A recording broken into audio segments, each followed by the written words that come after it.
When the European first came here, Columbus, we could drink out of any river.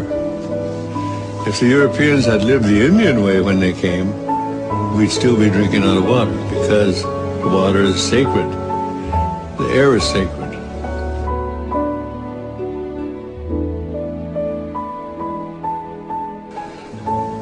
Our DNA is made of the same DNA as the tree. The tree breathes what we exhale. When the tree exhales, we need what the tree exhales. So we have a common destiny with the tree.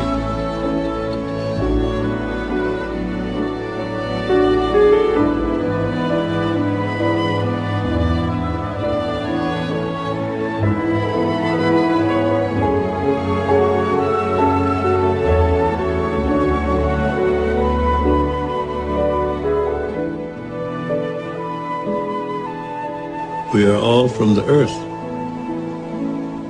And when the earth, the water, the atmosphere is corrupted, then it will create its own reaction. Mother is reacting.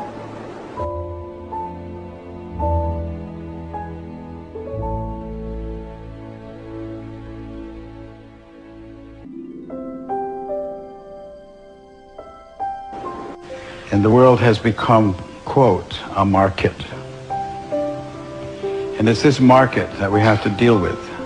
And it's this idea of boundless and endless resources. And when you say resources, you're talking about our relatives. You're talking about our family. Fish are our family. It's not a resource, it's a family. It requires all the respect.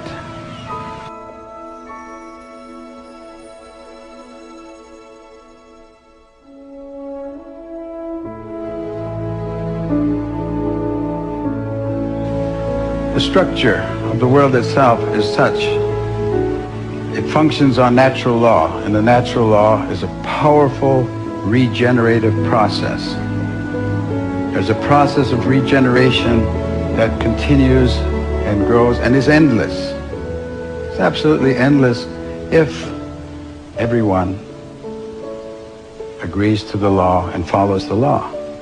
But if you challenge the law, and you think you're going to change the law, then you're bound to failure. And then that failure will be a lot of pain, because the natural law has no mercy. It is only the law. The earth is all-powerful. It wasn't made here for human beings. He said we're part of it. But we don't have to be here, because the earth has its own process. And if it becomes to the point where you destroy yourself as human beings and you destroy life and finally leave this earth, the earth's not going to disappear. There's not going to be an end of the world. That's really a very interesting concept to us. No, the world won't end. People's life on it will.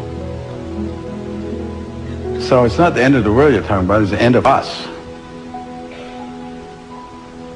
And the world, no matter what damage you think you've done to it, will regenerate, will re-green,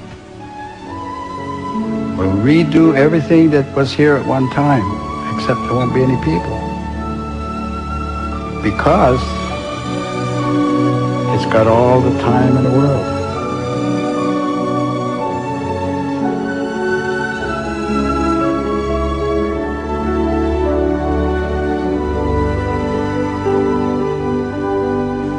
As you're coming down the final stretch, you're racing towards the finish, and there is the stone wall, and you're not pulling your horse. You're not stopping. You're in fact accelerating. That's the way I see the use of what you call resources.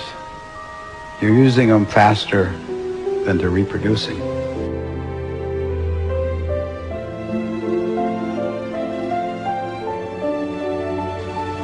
and you're headed towards that disaster, and none of you are pulling your horse.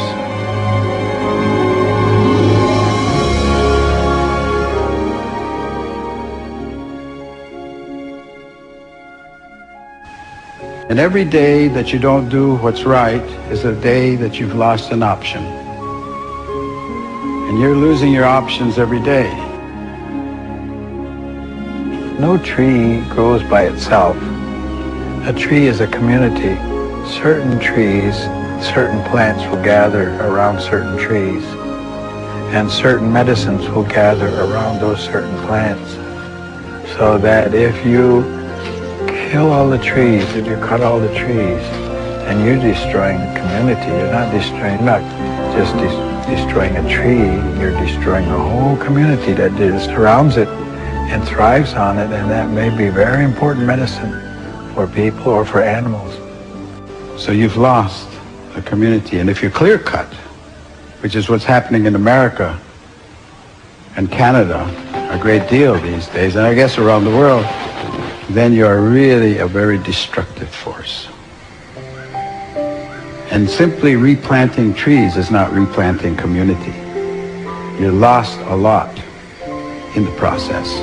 If you don't understand that, you will. And that understanding comes in a very difficult manner.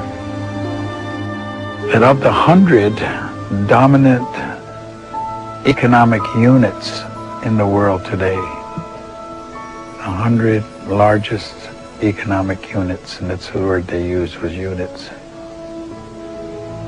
49 are countries and 51 are corporations.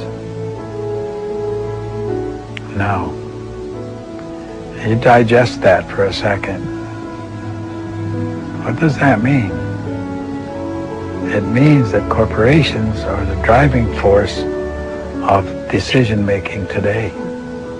And corporations are not concerned with human rights. They're not concerned with human life. They're not even concerned with a proper wage for the people that are working for them. So what kind of decisions are going to be made on our behalf by this economic power, these corporate states, I call them? Oh, there's going to be hell to pay, as they say, for some of the things that are going on now. So I think that people have to become aware and become awake, and not, and power is always in the people's hands, authority.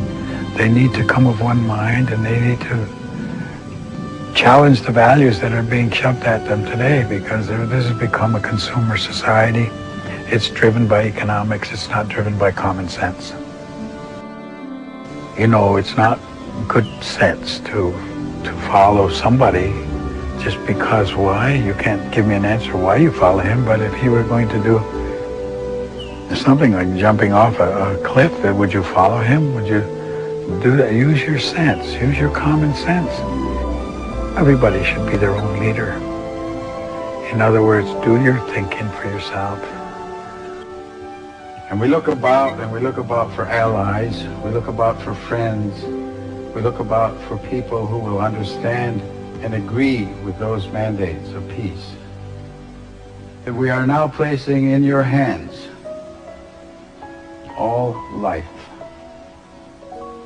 And it is your responsibility and it is your duty to look after all life. And so when he was speaking like that, he wasn't talking about our aunts and our uncles and our cousins and our fathers and our mothers. He was talking about all life. He was talking about the trees. He was talking about the fish, animals, everything that grows, everything with life. Because it is a family.